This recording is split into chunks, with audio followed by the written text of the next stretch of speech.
اعوذ باللہ من الشیطان الرجیم بسم اللہ الرحمن الرحیم وقل لعبادی یقولوا التی ہی احسن۔ اے نبی میرے بندوں سے کہہ دیجئے، اب یہ عبادی کون ہے؟ اہل ایمان، بجائے یا ایھا الذین آمنوا کہنے کے قل لعبادی میرے بندوں سے کہہ دیجئے یقولوا التی ہی احسن، وہ بات کیا کریں عمدہ، مطلب یہ ان کی طرف سے کوئی تلخی کی بات نہیں ہونی چاہیے۔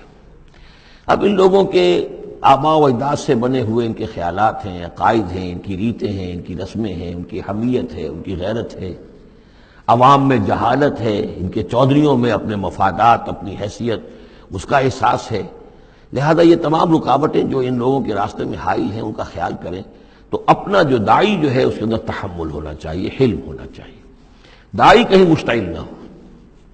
قل لعبادی یقولوا التی ہی احسن، انہیں بات کرنی چاہیے عمدہ۔ ان الشیطان ینزغ بینہم، یقین شیطان تو چاہے گا کہ ان کے درمیان کوئی لڑائی شروع کرا دے، ہاتھا پائی شروع کرا دے۔ ان الشیطان کان للانسان عدوا مبینا، یقیناً شیطان جو ہے وہ تو انسان کا کھلا دشمن ہے ہی۔ ربکم اعلم بکم، تمہارا رب تم سے خوب واقف ہے۔ ان یشاء یرحمکم، وہ چاہے گا تو تم پر رحم فرمائے گا، اور ان یشاء یعذبکم، چاہے گا تمہیں عذاب دے گا۔ وما ارسلناک علیہم وکیلا، اور نبی ہم نے آپ کو ان پر کوئی داروغہ بنا کر نہیں بھیجا ہے کہ آپ ذمہ دار ہیں ان کو ہدایت پر لانے کے، نہیں۔ یہ معاملہ ہر شخص کا اپنا ہے، ذاتی ہے، ہز اون چوائس۔ وَرَبُّكَ أَعْلَمُ بِمَنْ فِي السَّمَاوَاتِ وَالْأَرْضِ، اور اللہ آپ کا رب خوب جانتا ہے ان تمام چیزوں کو کہ جو آسمان میں ہے اور زمین میں ہے۔ وَلَقَدْ فَضَّلْنَا بَعْضَ النَّبِيِّينَ عَلَىٰ بَعْضٍ، اور ہم نے بعض انبیاء کو بعض انبیاء پر فضیلت دی ہے۔ اب چونکہ یہ مسئلہ وہی ہے، آخری دور ہے مکے کا، اور وہ خبریں پہنچ چکی ہیں، اور یہ صورت بنی اسرائیل کے تاریخ سے شروع ہو رہی ہے، تو اب ظاہر بات ہے کہ ایک مسئلہ اٹھ کھڑا ہوگا کہ آیا موسیٰ افضل ہے یا محمد افضل ہے، یا یہ کہ عیسیٰ افضل ہے یا محمد افضل ہے صلی اللہ علیہ وسلم علیہ الصلوۃ والسلام۔ تو یہاں پر مسلمانوں کو اس دعوت اور تبلیغ کے جو تقاضے ہیں ان کے حوالے سے کہ اس بحث میں تم نہ پڑو۔ اگر اس بات کو تم زیادہ زور دو گے ان میں حمیت پیدا ہو جائے گی، جیسے ہمارے ہاں وہ کھڑے ہو کر الاپتے ہیں سارے نبیوں سے افضل ہمارا نبی۔ ٹھیک ہے، وہ ہے افضل، لیکن خود انہوں نے کہا ہے کہ مجھے یونس ابن متہ پر بھی فضیلت مت دو۔ حضور کے صحیح حکم کی خلاف ورزی کرتے ہیں جو یہ کہتے ہیں، ہے افضل، اس میں کوئی شک نہیں، لیکن یہ کہ اس افضلیت کا، اس طریقے کا چرچا کرنا جو ہے اس سے دوسروں کے اندر ایک جو ہے منفی کیفیات پیدا ہوتی ہیں۔ اس حوالے سے حضور کی حدیث ہے یہ، مجھے یونس ابن متہ پر بھی فضیلت مت دو۔ یونس وہ ہیں رسولوں میں سے ایک ہی رسول ہیں دنیا میں جنہیں کچھ اللہ نے سزا دی ہے، پکڑ ہوئی ہے، اور کسی کا معاملہ نہیں۔ یہ سورہ یونس میں ہم دیکھا ہے، تو آپ نے فرمایا مجھے یونس پر بھی فضیلت مت دو، اس لیے کہ اس بات میں مت پڑھو۔ وَلَقَدْ فَضَّلْنَا بَعْضَ النَّبِيِّينَ عَلَىٰ بَعْضٍ، ہم نے بعض انبیاء کو بعض انبیاء پر فضیلت دی ہے، بس اصولی بات ہے۔ تِلْكَ الرُّسُلُ فَضَّلْنَا بَعْضَهُمْ عَلَىٰ بَعْضٍ۔ اب یہاں دیکھیے خاص طور پر پھر ان کے نبی کا ذکر کیا جا رہا ہے، وَآتَيْنَا دَاوُودَ زَبُورًا، ہم نے داؤد کو زبور عطا کی تھی۔ ہم ان انبیاء اور رسل کے جو عظمتیں ہیں، ان کے جو مقامات ہیں، ان کے اعتراف میں، ان کے اعلان میں ہمیں کوئی باک نہیں، ہمیں کوئی جھجک نہیں۔ قُلِ ادْعُوا الَّذِينَ زَعَمْتُم مِّن دُونِهِ، کہیے ان سے کہ پکارو انہیں جنہیں تم سمجھتے ہو کہ اللہ کے سوا کوئی معبود ہے، کوئی کار مختار وہ بھی ہیں۔ فَلَا يَمْلِكُونَ كَشْفَ الضُّرِّ عَنكُمْ وَلَا تَحْوِيلًا، تو انہیں کوئی اختیار حاصل نہیں ہے نہ تو تم سے کوئی تکلیف دور کرنے کا اور نہ ہی کوئی حالت کو بدل دینے کا۔ اولئک الذین یدعون، وہ ہستیاں جنہیں یہ پکار رہے ہیں۔ پکارنے والوں میں دیکھیے کہ پکارنے میں ایک تو ایسے بھی تھے خیالی ہستیاں جن کا کوئی وجود ہی نہیں، من گھڑت، لیکن پکارے جانے والے انبیاء، اولیاء اللہ یا فرشتے یہ بھی تو ہو سکتے ہیں نا۔ لیکن اس عالم امر میں، اس عالم غیب میں ان کا حال کیا ہے جنہیں یہ پکار رہے ہیں؟ ہم کئی دفعہ دیکھا ہے انہیں پتہ بھی نہیں کہ یہ ہمیں پکار رہے ہیں۔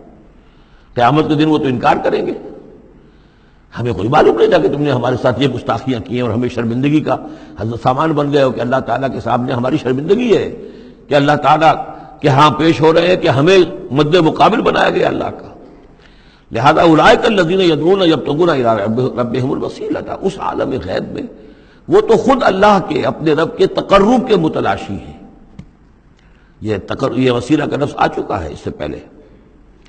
یبتغون الی ربہم الوسیلۃ ایھم اقرب، یعنی اس عالم امر میں بھی درجات ہیں، فرشتے ہیں، طبقہ اسفل کے فرشتے ہیں، پھر درجہ اعلیٰ کے فرشتے ہیں، پھر مقربین بارگاہ ہیں، پھر وہ جو ہے ملائے اعلیٰ جس کو کہا جاتا ہے، ملائکہ مقربین ہیں۔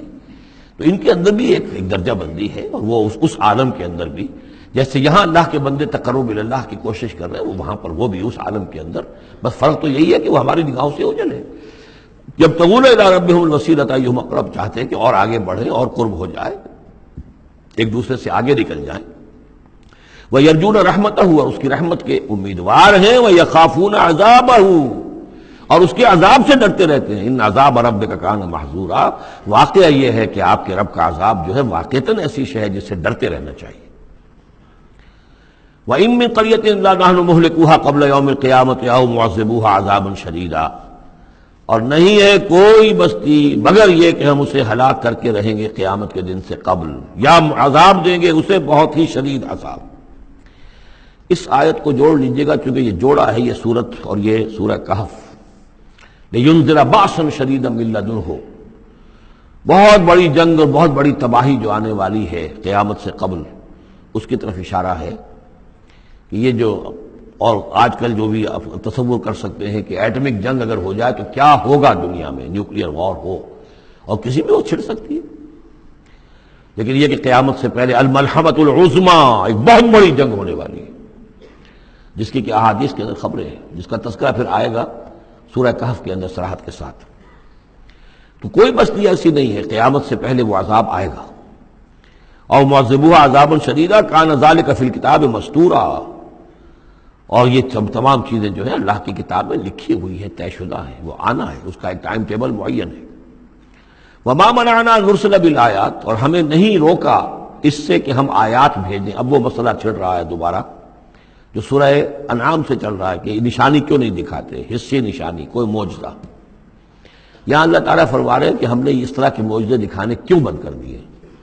وما منعنا، نہیں روکا ہم کو اس سے کہ ان نرسل بالآیات، کہ ہم وہ معجزات دکھائیں، الا ان کذب بها الاولون، اس لیے کہ ہم نے یہ دیکھ لیا کہ پچھلوں نے بھی جھٹلایا ان کو۔